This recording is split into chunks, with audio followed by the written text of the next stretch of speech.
Voltamos com mais uma aula de história e o tema de hoje é civilização grega. Vamos falar da Grécia Antiga. Logo vou colocar de cara aqui um mapa da Grécia, com um mapa da Grécia Antiga.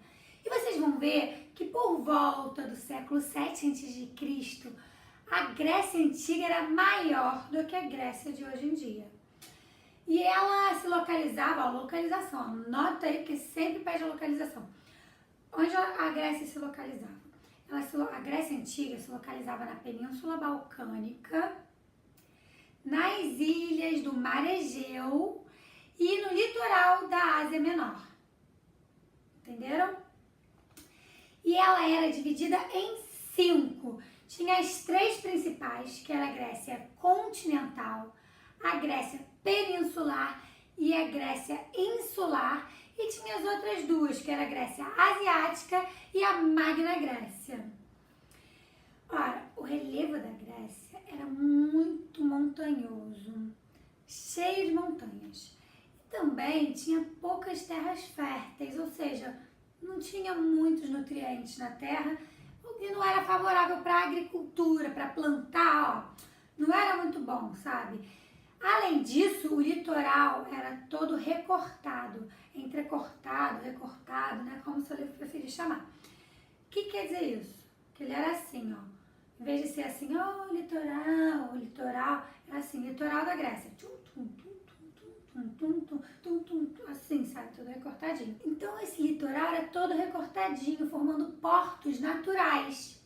O que são os portos naturais? Lembra que eu falei que porto é o lugar onde o barquinho estaciona? O estacionamento do barco não se chama estacionamento, se chama porto. Então, fazer assim, ó, fazer exatamente um lugarzinho para o barquinho estacionar, né? Parar. Eram portos naturais. E isso favorecia o comércio marítimo e a expansão territorial. Calma aí, você tá falando de relevo, de litoral recortado. Que bolhufas tem a ver? O que tem a ver? Não entendi. Comércio marítimo agora? Olha, comércio marítimo é o comércio no mar, né? Pegar o barquinho, vai lá, vender, essas coisas, comprar e vender. E expansão territorial é crescer, aumentar o território. Tá, mas e até aí? Que vamos entender a ligação. As terras não eram férteis, então para plantar não era bom. Ora, não tinha videogame, não tinha skate, não tinha patins, não tinha prancha, não tinha tablet. O pessoal ficava lá plantando, vivia da agricultura. Mas como é que ele vai plantar se a terra não é fértil? Ah, sabe de uma coisa? Ele ia lá, pegava o barquinho dele e ia comprar, vender, ia fazer esse comércio marítimo, ou pegava o barquinho dele e ia lá conquistar outras terras, né? Não tinha nada para fazer ali com aquela terra que não era fértil. Esse litoral era bem recortado, então tinha muitos estacionamentos para o barquinho, muitos portos naturais, então era mais fácil fazer isso, pegar o barquinho lá, fazer o comércio marítimo ou ir fazer a expansão territorial. Então essas características favoreceram o comércio marítimo e a expansão territorial. E eu falei das montanhas, o relevo era montanhoso, tinha uma vale de montanhas, tinha várias montanhas. E essas montanhas formavam uma barreira natural. Eles olhavam assim e falavam, uma montanha, legal, não vou até lá em cima não. E só olhavam para a montanha, e essa montanha ficava com uma barreira ali. E isso fez a Grécia ficar unificada, unificou ali. Só que ela era dividida em várias cidades e estados. E cada uma era independente politicamente, cada uma tinha o seu político. Mas elas eram unidas pela língua e pelas tradições. E quando fala da origem da Grécia, os professores geralmente falam da lenda do Minotauro, mandam pesquisar da lenda. Por quê? Porque na lenda, os gregos eram jogados num labirinto gigante e devorados pelo Minotauro. O Minotauro simboliza Creta, derrotando os gregos. Mas aí, o herói, foi o herói Tiseu, que derrotou o Minotauro, simboliza os gregos que derrotaram Creta. E por que falar de Creta? Porque a origem foi lá em Creta, com a civilização cretense que tinha lá. A civilização cretense, eles eram bons em comércio marítimo, principalmente com o Egito e com a Ásia Menor, eles também eram bons construtores. E foram eles que desenvolveram a escrita linear A, que até hoje não foi totalmente decifrada, por isso também tem pouca coisa, tem muita coisa que ainda não se sabe sobre Creta. Em 1450 a.C., eles tiveram um declínio. Talvez, pode ser que seja por causa de desastres ambientais. E com esse declínio, os aqueus invadiram e dominaram Creta. Quando os aqueus invadiram e dominaram, eles impuseram a língua, a economia, mas a cultura, eles também pegaram um pouquinho da cultura que tinha lá. Uma das principais cidades que os aqueus fundaram foi Micenas, e a civilização era micênica. Então, quando misturaram, virou Creto-micênica. E a civilização micênica, eles dominavam a arte da guerra, eles eram muito bons no combate, eram temidos pelos outros povos. Eles tinham técnicas avançadas mesmo. Para ir para o combate, eles usavam as bigas, que eram os carros que tinham 2 ou 4 rodas que eram puxados por animais.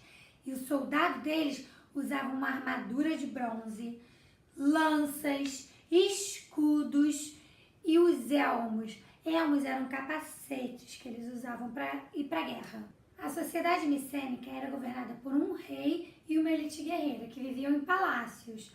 Aí, fora dos palácios, mas dentro, assim, ao redor dos palácios, dentro da muralha, viviam os artesãos. E fora das muralhas viviam os camponeses, que tinham que entregar uma parte da sua colheita para o rei. E tinha os escravos também, que os escravos eram os inimigos capturados nas guerras deles. A civilização micênica foi destruída em 1200 a.C. E aí as aldeias não tinham mais palácios, elas eram divididas em geno. Genos são pequenas comunidades unidas em torno de uma crença em um antepassado em comum. Todos acreditam nesse antepassado em comum. Pode ser um herói, uma divindade, todos acreditam ali. E cada geno tinha o seu rei, que era auxiliado por uma assembleia de guerreiros. E nessa mesma época, outros povos também foram se estabelecendo ali pela região da Grécia Antiga, que foram os jônios, os eólios e os dórios. A Guerra de Troia é uma das histórias mais famosas da Grécia. Não se sabe se é verdade ou se é lenda. Assim, tem muitos vestígios encontrados de uma cidade que parece ser de Troia, que já encontraram uma muralha imensa. É uma cidade que foi reconstruída várias vezes. Então, muitos vestígios levam a achar que realmente foi de Troia, mas não é comprovado se é uma lenda ou se é uma história, a Guerra de Troia. Troia era uma cidade que estava num ponto estratégico. Ela era localizada numa importante rota comercial. Ela ficava entre o Mar Negro e o Mar Mediterrâneo. Então, ela ficava ali era bem estratégica para o comércio, né? Porque o comércio marítimo, lembra? Chegava pelo mar. Ela é bem importante. E, além disso, Troia era uma cidade, rica. Então, era alvo de muitos povos queriam invadir, né? Porque ela era rica. Por isso, ela tinha uma imensa muralha para se proteger. O poeta Homero escreveu 2 obras sobre a Guerra de Troia. A Ilíada fala do último ano da Guerra de Troia, que a Guerra de Troia teria durado 10 anos, e essa obra fala do último ano dessa guerra. E a outra obra, que é a Odisseia, fala de um herói, do Odisseu. Na verdade, fala da volta desse herói, já do retorno para sua terra natal, depois da guerra. Depois de ele ter lutado 10 anos nessa guerra, fala do retorno dele para casa. Na tradição conta que essa guerra começou porque o príncipe Paris, que era o príncipe de Troia, raptou a Helena, que era a esposa do príncipe de Esparta, o Menelau. Então, Menelau estava lá, né? Tinha sua esposa, estava lá em Esparta com a sua esposa, que era Helena. Estava lá Menelau e Helena. Paris foi lá, raptou a Helena e levou para Troia. E aí começou a guerra. Aí os gregos foram lá, claro, tentaram invadir. Quando chegaram lá, preparados para a guerra, encontraram aquela muralha imensa. E aí não dava, né? Não conseguiam. Depois de 10 anos tentando invadir, depois de várias tentativas, o herói Odisseu teve uma ideia.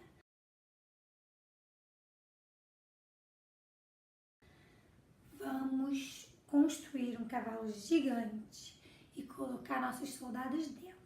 Eles construíram um cavalo muito grande.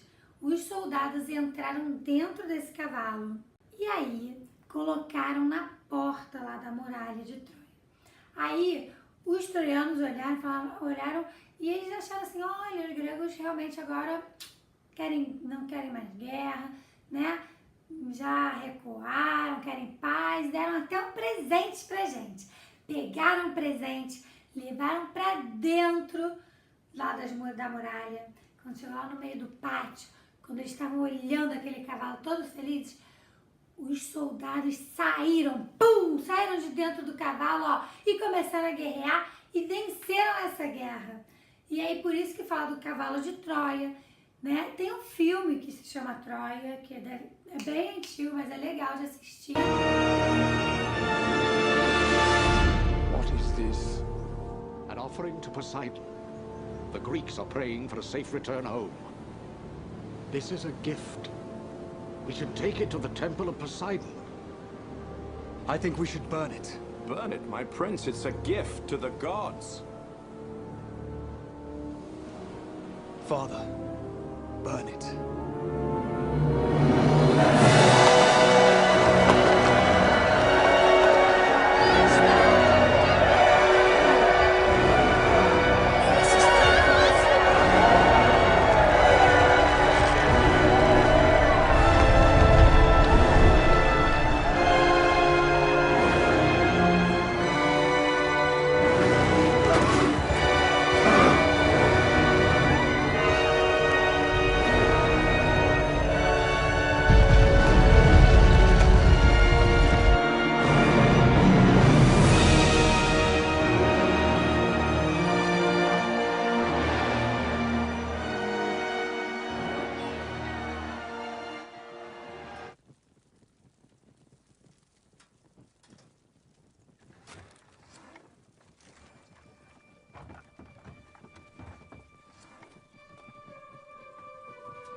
Sabe quando tem um presente que não é legal dar? Vai dar um presente que não vai ser bom para a pessoa? Falar, que presente de grego, justamente por causa disso. E aí, no século 8 a.C., os genos cresceram, foram se desenvolvendo e formaram as cidades-estados, que na Grécia era chamada de polis, não chamava cidade-estado, mas eram cidades-estados, que era chamada de polis. Bom, tem uma ordem, que é assim: indivíduos, genos, frátria, tribo, demos e polis. Olha, indivíduos, porque foram a união das famílias, união de grupos de famílias que foram se juntando e aí formaram genos. Os genos foram se desenvolvendo, crescendo e formaram a frátria. A frátria também cresceu, se desenvolveu, formaram as tribos. As tribos, elas cresceram e também até se dividiram e tal, formaram os demos. Como era muito cheio de montanha, lembra que eu falei? Era mais difícil, essas montanhas dificultavam a comunicação entre um grupo e o outro. E aí, por isso, quando eles foram se desenvolvendo, foram criando cidades-estados com a sua própria administração, com a sua própria independência, autonomia, e aí que formaram as polis, entendeu? Então foram se desenvolvendo até formarem as polis. E como dificultava essa comunicação, essas montanhas, elas eram autônomas. Polis é um centro político independente. Ele tem as suas próprias leis, sua própria administração, sua própria moeda, seu próprio exército. Ele é independente, autônomo, tá? Uma polis da outra, elas são independentes. Todas estão na Grécia, mas é cada uma por si. A polis era praticamente formada pela Acrópole, Ágora, Cora e Ástei. A Acrópole era a parte mais elevada, o centro político, onde ficavam os templos religiosos e os prédios mais importantes. Ela era do lado da Ágora. A Ágora era uma praça pública que o pessoal ia para fofocar. Então, não é para fofocar não, mas é quase isso, porque era para falar da vida do cotidiano, das coisas que tinham que ser faladas. E também para fazer troca de comércio e tal. A Cora era parte da agricultura, então a parte dos camponeses. E a Asta é a parte urbana da cidade. Entre o século 8 e 6 a.C., a polis era uma polis aristocrática. Aristocrática. O que seria uma polis aristocrática? Aristocrática é de aristocracia. Aristocracia é o que não é democracia. Olha, aqui a gente vive numa democracia.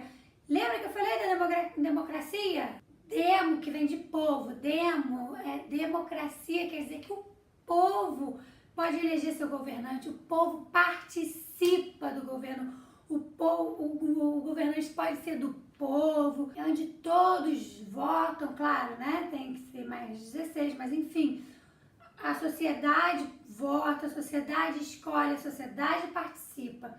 Isso é uma democracia. O poder está na mão do povo. Na aristocracia, ó, o poder está centralizado na mão de alguns. Como diz o João Vitor, né? O poder está na mão de, ó, só alguns. No caso da polis aristocrática, o poder estava na mão dos nobres. Só os nobres podiam escolher os reis, só os nobres podiam participar da administração pública e os nobres que ajudavam o rei a governar. Por isso que era uma polis aristocrática, porque o poder estava na mão de poucos. E no século VIII, mais ou menos antes de Cristo, né? Mais ou menos no século VIII, o que aconteceu?